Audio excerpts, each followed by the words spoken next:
Hi పిల్లలు, స్వాగతం little wonders టీవీలోకి. ఇక్కడ మిమ్మల్ని చెప్పే కథలు, నవ్వించే పాఠాలు, ఇంకా మజాగా ఉండే మోరల్స్ ఎదురుచూస్తున్నాయి.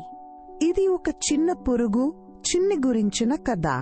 తన దగ్గర ఉన్న తక్కువ సహజ వనరులను పంచుకుని మరొక జీవానికి ఆశ అందించిన గొప్ప ఉదాహరణ ఇది. పిల్లలు, ఈ కథలో మీరు ప్రేమ, దయ ఎంత గొప్పవో తెలుసుకుంటారు.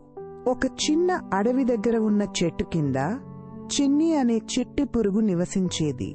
రోజూ కష్టపడి పొలం నుంచి చక్కెర తేకొని తన గూళ్ళో నిల్వ చేసేది.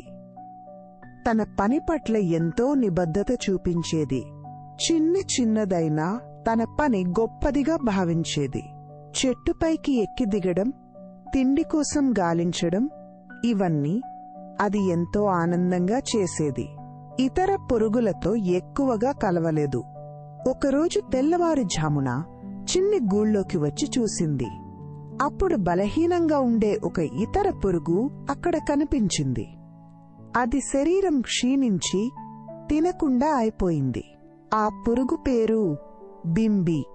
అది వర్షంలో తడిసి తినేవాటి లేదు. నెమ్మదిగా కదులుతూ చిన్ని గూళ్ళో తలదాచుకుంది. చిన్ని మొదట ఆశ్చర్యపడింది, కాని వెంటనే సహాయం చేయాలని నిర్ణయించింది. చిన్ని తన నిల్వలో ఉన్న చక్కెర గింజలను తీసింది. చిన్న గింజను బింబి వద్ద ఉంచింది. బింబి అలా తినగానే కాస్త శక్తి వచ్చింది. కళ్ళల్లో ఆశ వెలుగులు కనిపించాయి. బింబి ఎక్కడి నుంచొచ్చావని చిన్ని అడిగింది. బింబి కన్నీళ్లతో తన కథను చెప్పింది. తినేదేమీ లేక వర్షంలో తడిసి కుటుంబాన్ని కోల్పోయిన తన బాధను వివరించింది. చిన్ని మృదుత్వంతో ఆమెను ఓదార్చింది. నేను ఉన్నాను, నా దగ్గర చక్కెర ఉంది, నీవు కోలుకుంటే మిగిలిన పనులు చూసుకోవచ్చు అంటూ ప్రేమగా మాట్లాడింది. మొదట బింబికి అనుమానమేసింది. ఎవరో ఇలా పంచుకుంటారని ఊహించలేదు. కాని చిన్ని నిజంగా ఉదారంగా వ్యవహరించడంతో బింబికి బలంగా మారింది. కొన్ని రోజుల్లో బింబి మళ్లీ తినగలిగింది. చిన్ని ఇచ్చిన చక్కెరతో శక్తి పొందింది. ఆమె ముఖంలో నవ్వు తిరిగింది. ఇప్పుడు ఇద్దరూ మంచి స్నేహితులయ్యారు. చిన్ని గూళ్ళో బింబికి కూడా చోటు ఇచ్చింది. ఇద్దరూ కలిసి పనులు చేసేవారు. రోజూ కలిసిపోయి తిండి తెచ్చేవారు. కలిసి నవ్వుకుంటూ జీవించేవారు. మరిన్ని పురుగులు వీళ్ల కథ విని ఆశ్చర్యపడ్డారు. చిన్ని ఉదారత చూసి తాము ఏదైనా పంచుకోవాలని అనుకున్నారు.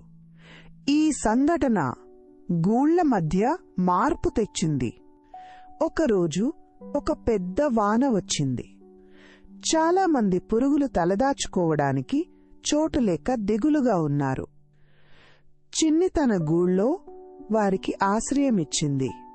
అక్కడ ఉన్న ప్రతి ఒక్కరూ ఆశ్చర్యపోయారు. చిన్ని కష్టపడి కూడబెట్టిన చక్కెరను పంచుకోవడం చూసి సంతోషించారు. ఆ వర్షం రోజుల గుండా మిగిలిన వారికి ఆశ చూపింది. వర్షం ఆగిన తర్వాత చిన్ని దగ్గరికి వచ్చి మిగతా పురుగులు ధన్యవాదాలు చెప్పారు. నీ దయవల్ల మేము బతికాము అని చెప్పడం చిన్ని మనసుకు స్పర్శనీయంగా అనిపించింది. చిన్ని నవ్వుతూ చెప్పింది, పెద్దవాళ్లంతా చెబుతారు, మంచి చేసేవాళ్లకి మంచి జరుగుతుందని. ఇది నిజమని చిన్ని కంటే పెద్ద పాఠం ఎవ్వరూ చెప్పలేరు. ఆ రోజునుంచి చిన్న గూళ్ళ సమాజంలో మార్పు వచ్చింది. ఇతర పురుగుల మధ్య ప్రేమ, పరస్పర సహాయం పెరిగింది. చిన్ని ఒక మార్గదర్శిగా మారింది. బింబి ఇప్పుడు చిన్ని పక్కన ఉంది. ఇద్దరూ కలిసి ఇతరులను ప్రోత్సహిస్తూ బలంగా తయారు చేస్తూ జీవించేవారు.